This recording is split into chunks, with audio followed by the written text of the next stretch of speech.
Welcome, folks. Thanks for coming. I'm going to talk about codependency today in a three-part series. And I do want you to imagine how your own life could change profoundly if you could only consistently mind your own business. Think about what I'm suggesting by this. In other words, when you wake up in the morning, your thoughts are about your affairs, productivity, and the actualization of your own life. It's a great blessing to wake up with those types of ideas. The body follows the mind, and that is the profound revelation with issues of dependency and codependency. We must imagine that codependency is imagined primarily. In other words, it is forming as a belief system, as a self-concept, as a worldview, the value systems attached to that, and then of course the knowledge base and memory keeping you in a consistent codependent condition. So there are extraordinary revelations associated with codependency. The idea that codependency is simply the sugar daddy and the sugar baby is very rudimentary. However, it does hold up. And so we see that codependency includes the idea of an unhealthy contract between people. And here's the other complication in the conversation about codependency. We live in interdependency. In other words, existence is interdependent, and no single object or phenomenon exists without something else.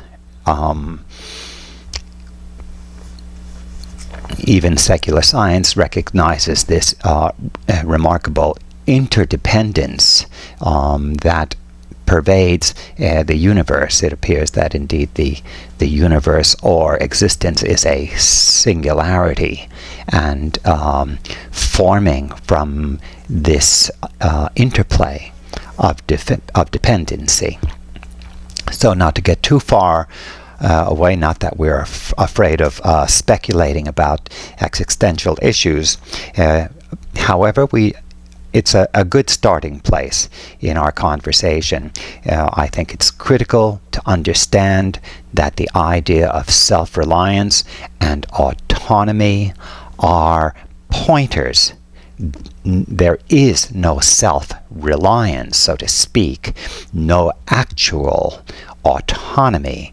What we're pointing at is healthy, adaptive interdependency. A transaction, for example, is not codependent. It is not an unhealthy contract. It is the way things occur. We transact to prosper. We transact in every moment of our lives we are somehow transacting. A transaction provides for existence, for relative existence, the very existence that we're participating in. So we started with the idea that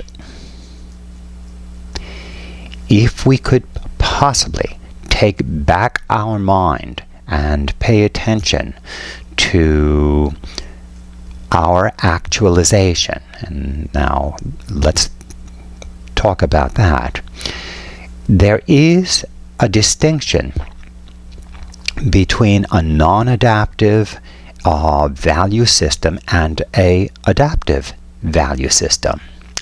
The authentic personality, that means you're a biologically driven disposition, sort of organic tendencies that you have in your personality, lead you towards a fulfillment that is, in a sense, determined from birth. In other words, you have particular capacities, particular dispositions and values that are very, if you will, biologically based, and that disposition is very similar to, for example, our body. Our body has 5 fingers generally, and so we see that we have a natural form to us. Well, each child, as Carl Jung had suggested, is born with a predetermined disposition that allows that child to respond to particular environments and particular circumstances as distinct from others. So in other words, each individual appears to be, rather than being universal, appears to have a specific assignment, so to speak, in life, and then we organize ourselves coming together, very much like the body. The lungs have their operation. The heart has its operation, the stomach its operation. So too, human beings have particular dispositions. Now let's just briefly discuss that. I'm going to use a very simple model. John Locke, for example, the self-directed search, discusses 6 different tendencies that might dominate a personality. In other words, some folks are artistically disposed. Some he called realistic, which is very mechanical. And there are investigative types of personalities. These are folks that are comfortable thinking in a linear style. They are very logical. Mathematics certainly is something the investigator tends towards. Also, John Locke proposed that there was a conventional style, and the conventional style is a person that gets information, gets very specific instructions, and is able to execute that well. You know, you've a lot of folks that are working in these information-based environments are conventionally disposed, and they do very, very well.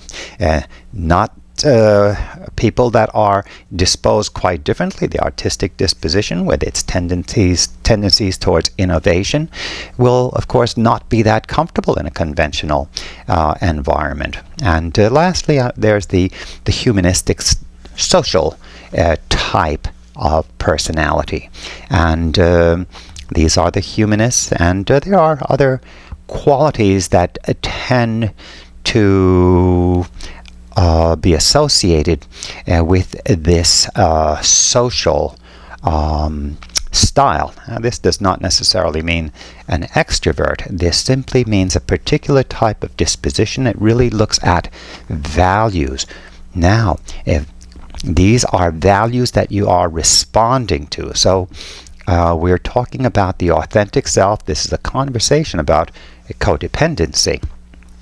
Well, what seems to happen to codependent people is that they undervalue that divine discontent that leads them in fulfillment in their particular personality style. In other words, they will devalue their own interests by degree and set out in other directions. A good example of that is, for example, a person who has a disposition to being humanistic may end up being criticized for being overly sympathetic and perhaps not hurly enough by brothers and sisters who may have realistic personalities, and that person can end up wanting to be a truck driver rather than a home attendant.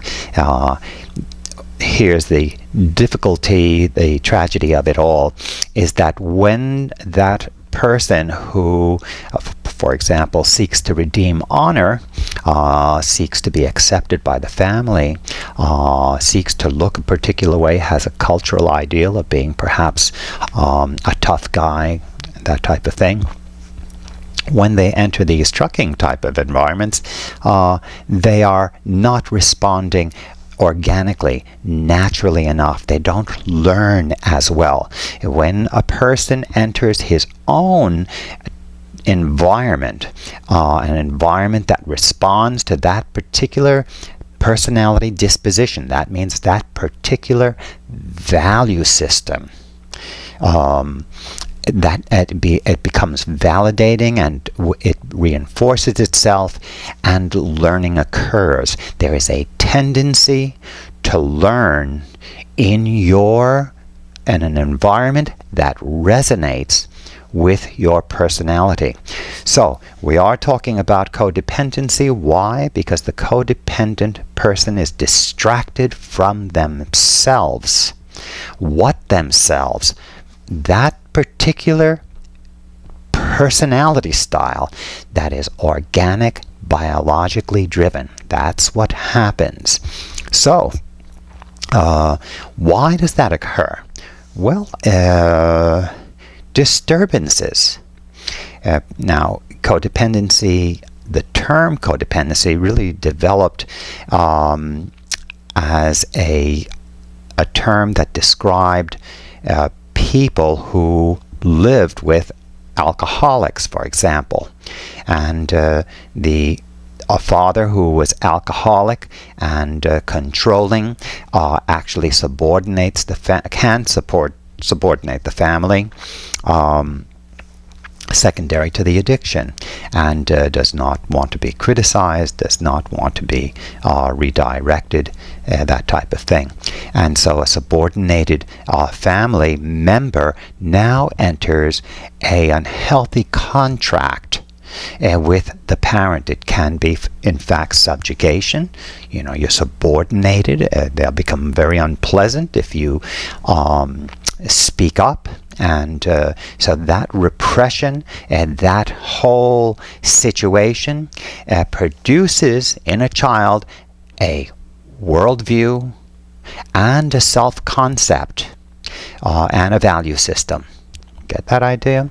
So again, the exposure to a codependent environment tends to start to generate these ideas that are unhealthy contracts with others.